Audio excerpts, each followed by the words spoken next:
एक शांत से दिखने वाले परिवार में सब कुछ ठीक चल रहा था। घर में खुशियों का माहौल था और सब लोग एक नए रिश्ते का जश्न मना रहे थे।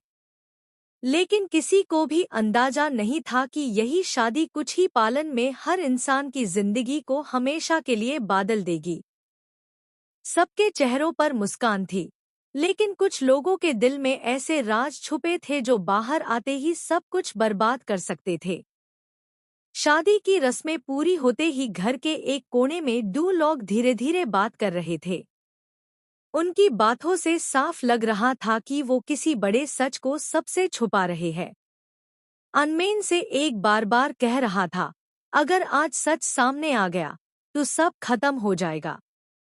इतने में किसी के कदमों की आहट सुनाई दी और दोनों तुरंत चुप हो गए।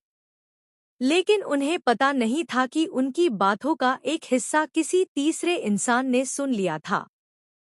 दूसरी तरफ नई दुल्हन को लग रहा था कि उसकी नई जिंदगी खुशियों से भरी होगी। लेकिन जैसे ही वो अपने कमरे में पहुंची, उसे एक पुराना लिफाफा मिला। लाइफेफ के अंदर एक तस्वीर और एक छोटा सा नोट था। नोट में सिर्फ इतना लिखा था, जिस सच पर तुम भरोसा कर रही हो वही तुम्हारी सबसे बड़ी गलती है। ये पढ़ते ही उसके होश उड़ गए। उसने तुरंत किसी को बताने की सोची, लेकिन उसी वक्त दरवाजे पर दस्तक हुई। दरवाजा खोला तो सामने घर का एक बुजुर्ग खड़ा था। उसने मुस्कुराकर सब ठीक होने की बात कही, लेकिन उसकी आंखों में अजीब सी बेचैनी साफ नजर आ रही थी।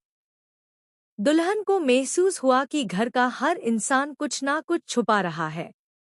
अब उसके मन में सिर्फ एक ही सवाल था, आखिर ऐसा कौन सा सच है जो सबको डरा रहा है। उधर घर के बाहर एक अनजान शख्स खड़ा था। वो बार बार घर की तरफ देख रहा था और फोन पर किसी से कह रहा था, बस थोड़ा सा इंतजार करो, आज रात के बाद सब कुछ बादल जाएगा। उसकी बात सुनकर लग रहा था कि वो इस परिवार को बहुत अच्छी तरह जानता है। लेकिन उसकी असली पहचान अभी भी एक राज बनी हुई थी। रात गहरी होती गई। सब लोग अपने अपने कमरों में चले गए। तभी